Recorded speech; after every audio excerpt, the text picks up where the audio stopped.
Yeah, we were talking about yesterday.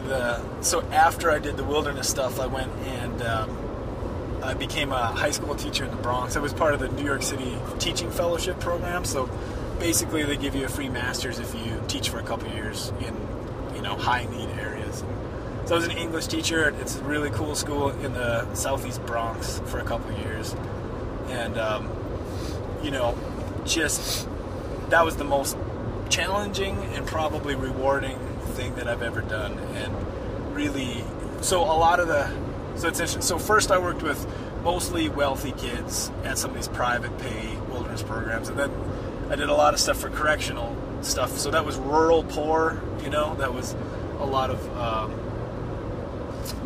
kids from reservations and just sort of no offense, but white trash type kids. And then I moved to the inner city and worked there. And so I got a good spectrum on working with different kids, and really just ended up that I kind of liked them all. They're just fucking people, good human beings.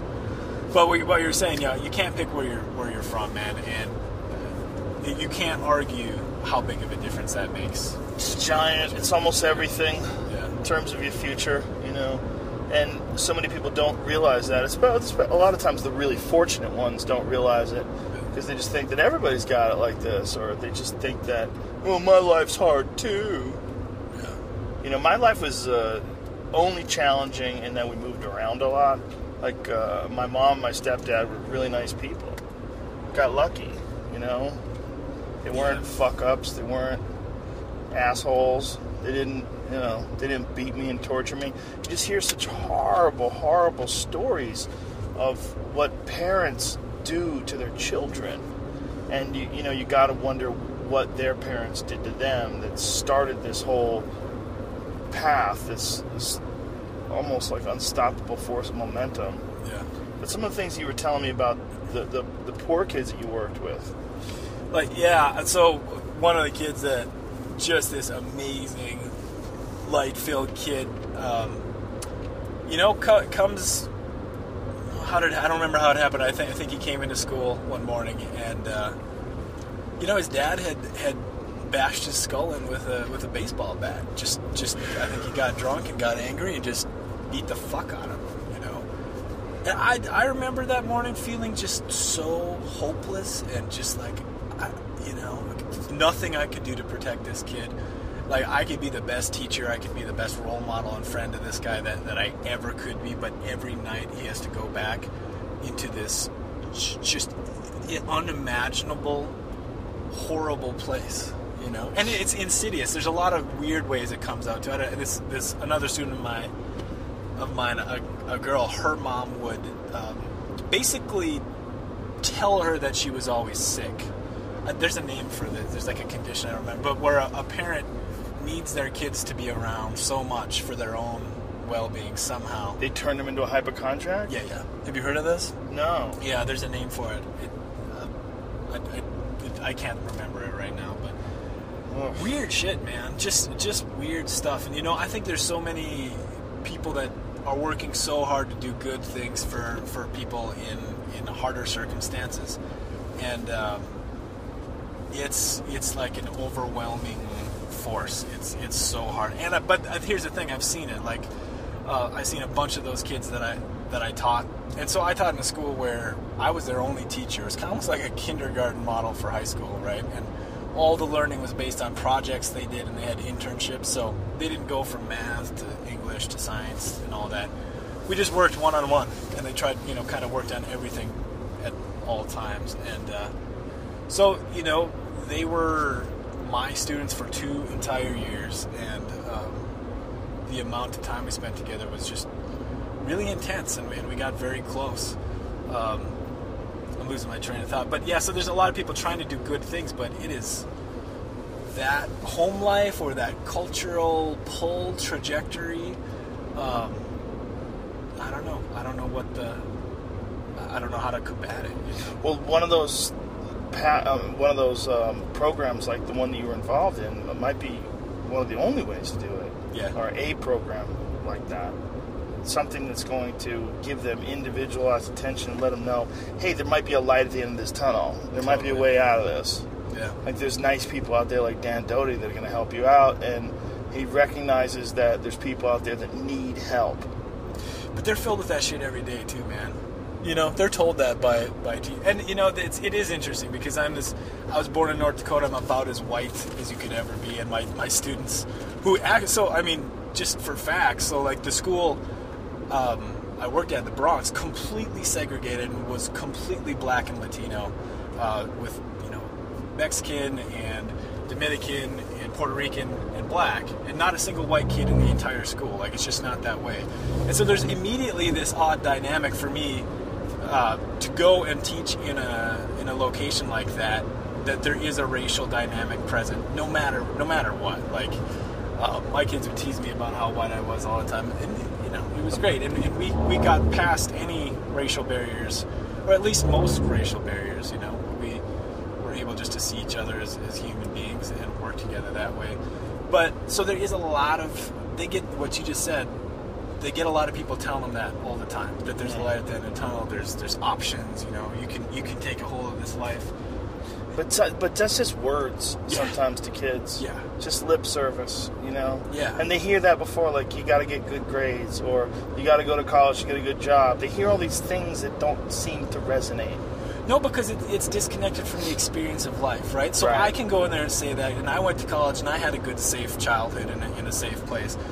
And I can say that, but it doesn't fucking mean anything, because they go home and it's not safe. It's just Right. not. And I think that's what it comes down to more than anything. It's people are in a state of fight or flight constantly, because it's really is a safety thing. It's Yeah.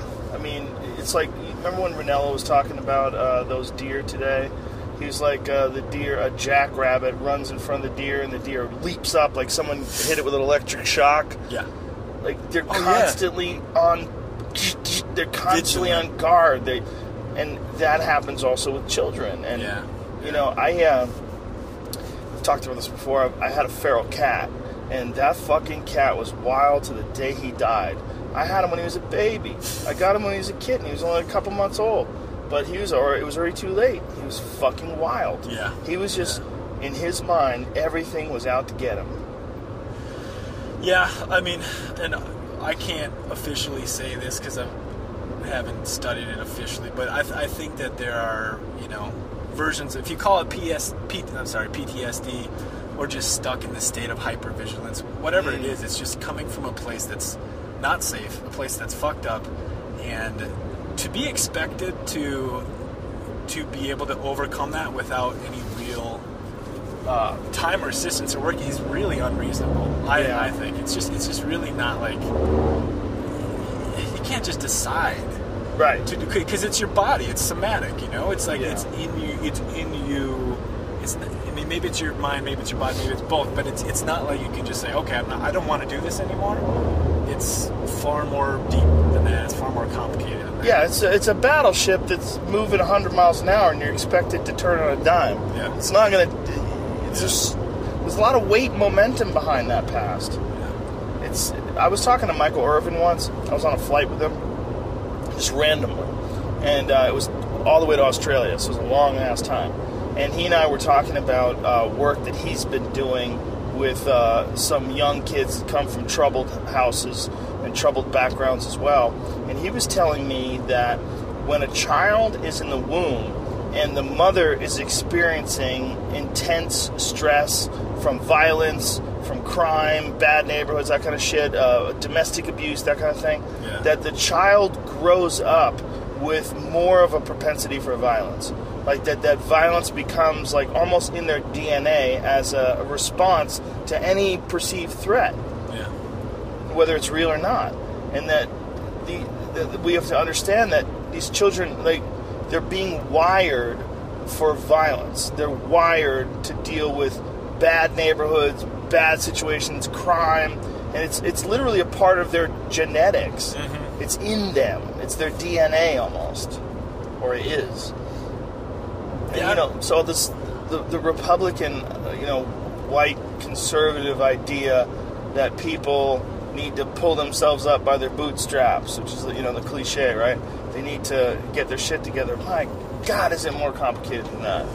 It is, man. But so here's the interesting thing is I do think that I actually agree with that in a different way. I think that you could never expect anybody else to do any of that. Like the way it is, you're born and raised in the way you are, and then at some point you fully have to take responsibility for that. Right. You know, no matter how shitty or great your childhood was, no matter what you're dealing with, I think that there is no one else that's going to do it for you. So I really do think that there is a piece of truth in what they're saying. I just don't think that that general mindset is nuanced or understanding enough of what people are working with, that they're unrealistic about. Yeah, they might just be like, well, it's conveniently aloof, you know. They're conveniently ignorant about the circumstances that are involved in creating a child that grows up and has been in juvenile detention since they were a little kid and has been in and out of all sorts of police custody and been in crime situations from the time they were young. It's to say that you need to just straighten your act up, like, they don't have any examples. No. The examples that they see on TV might as well be them watching Iron Man.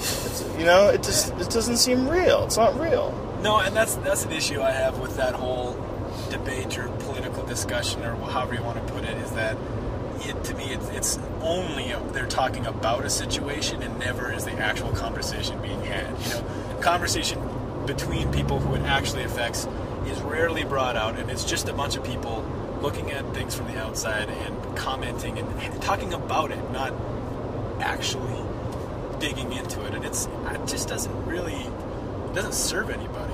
I don't feel like it serves anybody. Yeah, and it's also like very dismissive. It's very dismissive of other people's misfortune and not really appreciating or understanding your fortune. You know, we're all born into totally different circumstances for the most part. And most of us here in America, we were talking about this yesterday, that people that are in this country are so much more fortunate than someone who's born in some, terrible third world situation. Like we were talking about Liberia. Yeah. The reality of Liberia, which is a former slave colony. What they did was they took American slaves that were released and they shipped them back to Africa, literally, and created this horrible, horrible environment through, a bunch of different factors, but civil war being a big one of them. And Vice has this a really insightful and amazing piece on Liberia. I think it's Vice Guide to Travel. Oh my God, is it awful? But you can't say that being born to a blue-collar white family in Cleveland is anything remotely as bad as being a child born in Liberia. Right. You can't. So, and then looking at that person, the child who's born in Cleveland, I'm sure there's a lot of kids that are born there that wish, why couldn't I have been born in New York City? Or why couldn't I have been, It's just, again, it comes back to what you were saying about being a dad and the responsibility of being a good person and being a better person, is that making and developing human beings and creating a community together with these human beings is so incredibly difficult, and we're handed this responsibility with no instruction manual. No, that's the thing. No good leadership. No instructions. No, you're right, man. Well, I think some good leadership, guys like you or some other folks out there that are doing similar things that you can find. But man, if you don't find them, fuck. Yeah, one thing I think is really important that you're kind of hinting at there or saying is there's like a big leap to go from the place of blaming others and just feeling like, oh, my shitty, like, look what I was handed, it was really shitty. It's a big leap to go beyond that and accept it, first of all, no matter what it is that you got going on in your life. And then, even a bigger leap, I think, to start taking responsibility for both yourself and other people, I think that's what is, not that it's missing because it's out there, but I just think it could be we got time in our lives, you know, like we're doing okay in general in this country. I think we could take more time for each other in that way, just across the board. And whether that's in our schools or whatever it is, I don't know. I don't have the answers, but